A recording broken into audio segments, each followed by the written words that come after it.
Bueno, muchas gracias por invitarnos a participar de este ratito, de este panel sobre el tema construir la esperanza desde las familias. Y sin duda un ámbito esencial para construir la esperanza son las familias. Entonces, vamos a tomar como dos ejes, ¿no? Se nos ocurría. El primero es que sin familia no hay posibilidad de esperanza. Ya San Juan Pablo II, al final de la Familiaris Consortio, decía que el futuro de la humanidad se fragua en la familia.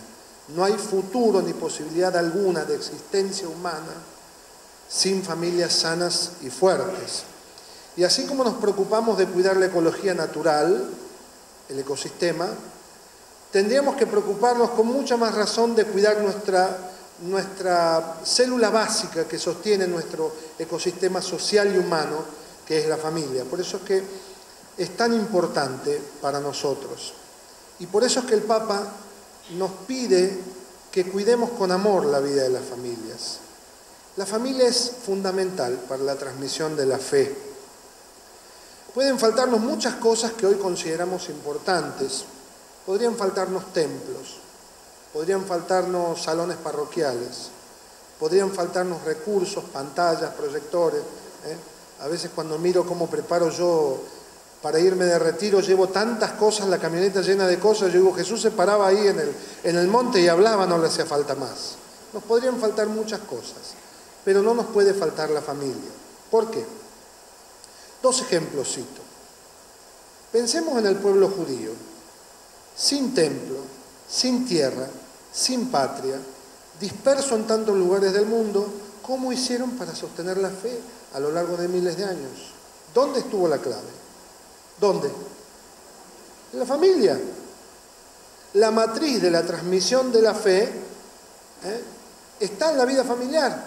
Ya en el libro del Deuteronomio el Señor decía, guarda en tu corazón estas palabras, inculcáselas a tus hijos, hablales de ella cuando estés en casa y cuando vayas de viaje, al acostarte, al levantarte, escribílas en las puertas de tu casa y en sus postes. Es decir, lo central de la fe en el judaísmo es la celebración del Shabbat todas las semanas en casa. Y la Pascua judía también se celebra ahí fuertemente en familia, donde los mayores, los jóvenes y los viejos, y los ancianos que mencionaba del Papa, le transmiten a los niños. Esa transmisión de la fe fue posible por la familia, por un lado, ¿no? Y otro ejemplo que se me ocurría, se lo escuché yo decir a Pino hace unos cuantos años, es este de los cristianos ocultos de Japón, que tanto admira el Papa Francisco también. Y después de una gran persecución que hubo en el siglo XVI, hubo 250 años donde no hubo sacerdotes, ni comunidades, ni templos. Cuando volvieron los misioneros a fines del siglo XIX, pensaron que no iban a encontrar nada, y encontraron comunidades vivas, fuertes en su fe. ¿Cuál fue la clave? La fe se siguió manteniendo en la casa. Fueron auténticas iglesias domésticas. El padre y la madre sostuvieron esa fe. Entonces, no solamente no hay esperanza para el mundo, tampoco hay esperanza para nosotros como cristianos si no cuidamos la vida de las familias. Por eso es que es tan importante que como San José en el capítulo 2 de Mateo, ¿no? Cuando se le aparece el ángel y le dice, toma al niño y a tu madre y vete a Egipto porque Herodes quiere matarlo, ¿no? Y vemos, a mí me encanta ese texto porque José toma al niño a su madre y sale a Egipto ahí nomás. Nosotros para ir de paseo al Tigre, ¿no es cierto? Llenamos el auto, cargamos las cosas, y él se fue a cruzar el desierto con una obediencia bárbara. Y lo hizo José. Fue capaz de tomar decisiones fuertes. Él es el custodio, ¿no? El que cuidó del niño Jesús y de María y que cuida de la iglesia. Hoy también hay Herodes que amenazan a nuestras familias. Herodes de afuera, como algunos los menciona el Papa Francisco, el individualismo, la ideología de género, las pantallas, las cosas insólitas que vemos. Por ejemplo, el otro día estábamos tomando un café en Río Cuarto y en una revistita que había ahí en el café hablaba de la sologamia. ¿Oyeron hablar de eso alguna vez? Bueno, ya ahora se habla mucho del poliamor, ¿no es cierto? Pero se propone la sologamia. ¿Qué es eso? Personas que se casan consigo mismas. No me enteré antes. No, olvídate ya mismo, bueno. Se casan consigo mismas, con anillos, con compromiso, etcétera. Y la gente consume toda esa porquería que le brinda muchas veces los medios, ¿no? Bueno, todas esas son amenazas a las cuales tenemos que estar atentos, pero también tenemos que ser cuidadosos, y creo que algo de eso se dijo hoy, respecto de cuál es nuestra actitud como iglesia en este tiempo para estar firmes, sin complejos en la presentación de nuestros principios, pero pudiendo entrar en diálogo. Dice el Papa en la Christus Vivi, dice, los jóvenes reclaman una iglesia que escuche más, que no se la pase condenando al mundo. No quieren una iglesia callada o tímida, pero tampoco que esté siempre en guerra, obsesionada por 2 o 3 temas. Y el Papa dice que para ser creíbles ante los jóvenes, es esto que acabas de decir vos, tenemos que simplemente escuchar. Si siempre estamos a la defensiva, buscando pelear, mirando que los demás siempre nos están atacando, es verdad que no son tiempos fáciles, pero tenemos que buscar la manera de entrar en diálogo y descubrir que el otro muchas veces, aunque tenga posturas que nosotros consideramos equivocadas, la mayoría de las veces está buscando el bien y tenemos que entrar en diálogo, pero sí estar atentos para defendernos de esos Herodes externos y también para entrar en diálogo con ellos y ayudarlos a alcanzar la verdad completa. También tenemos Herodes adentro, que quizás son los más difíciles de combatir.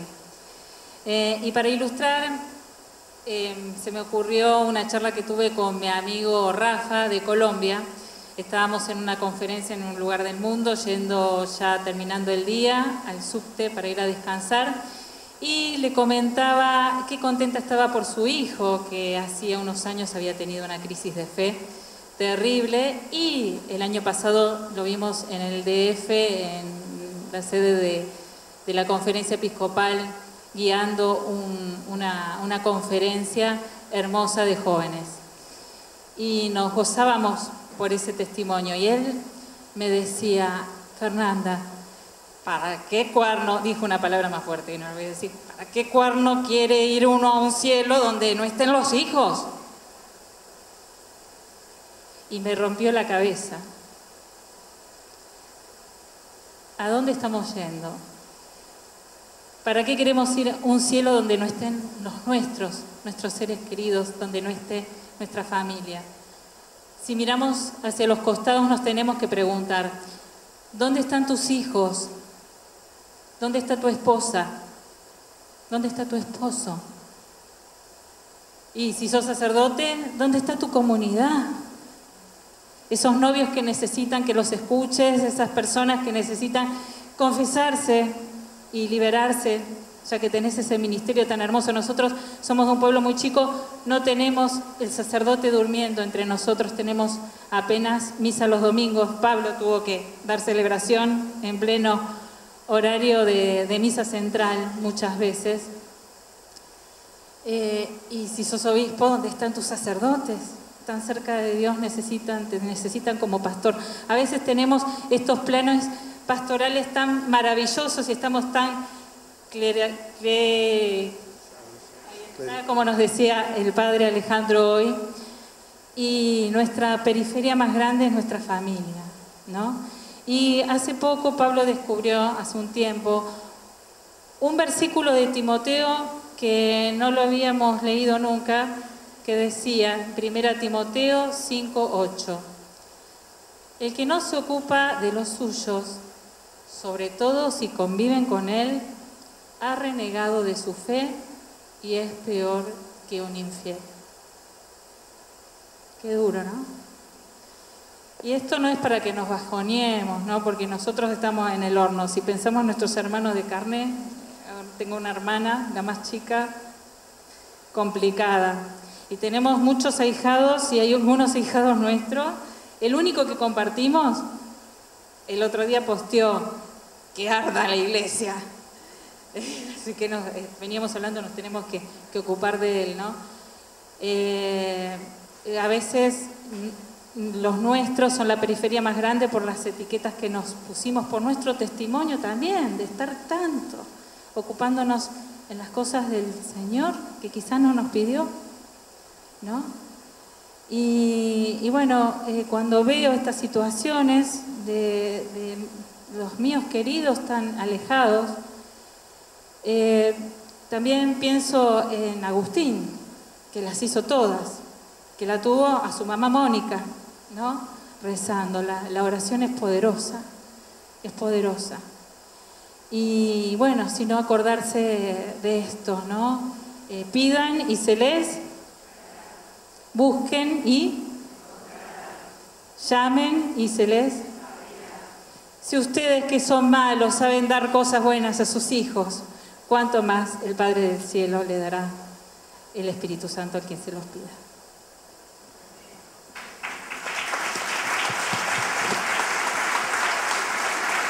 Muy bien. Dijimos que sin familias no hay esperanza, y lo otro que podemos decir hoy es que sin esperanza es imposible la familia. Y el Papa nos empieza diciendo la Christus Vivit, vive Cristo, esperanza nuestra, ¿no? Y el Señor vive en nuestras familias, nos dice el Papa en la Amoris Laetitia. No necesitamos ir al desierto para encontrarnos con el Señor, ni encerrarnos en un monasterio. Él está presente en nuestros hogares.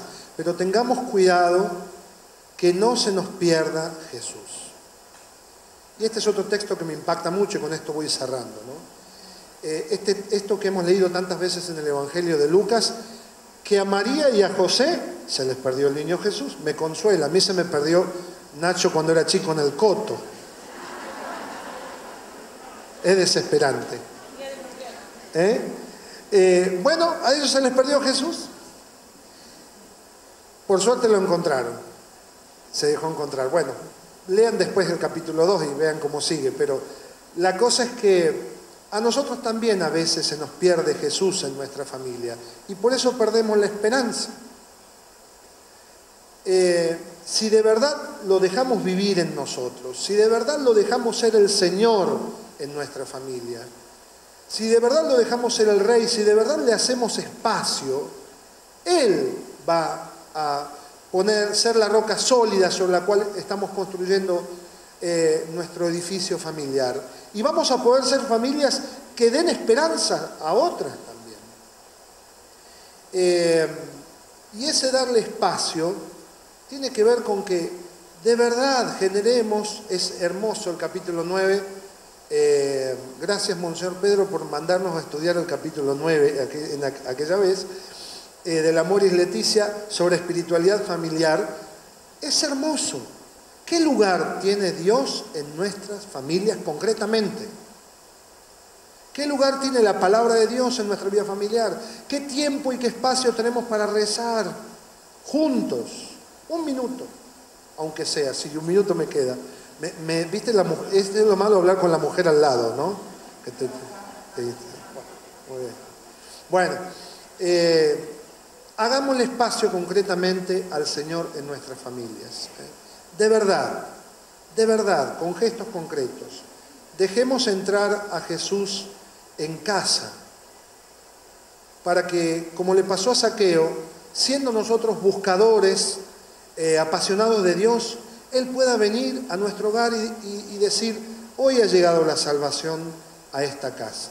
Y el primer paso es que nosotros mismos, como cristianos, como personas que estamos comprometidos, de verdad, la palabra de Dios tenga lugar en mi vida. Yo tengo una vida personal de oración, yo tengo una vida personal, y mis hijos lo van a ir viendo y lo van aprendiendo de mí.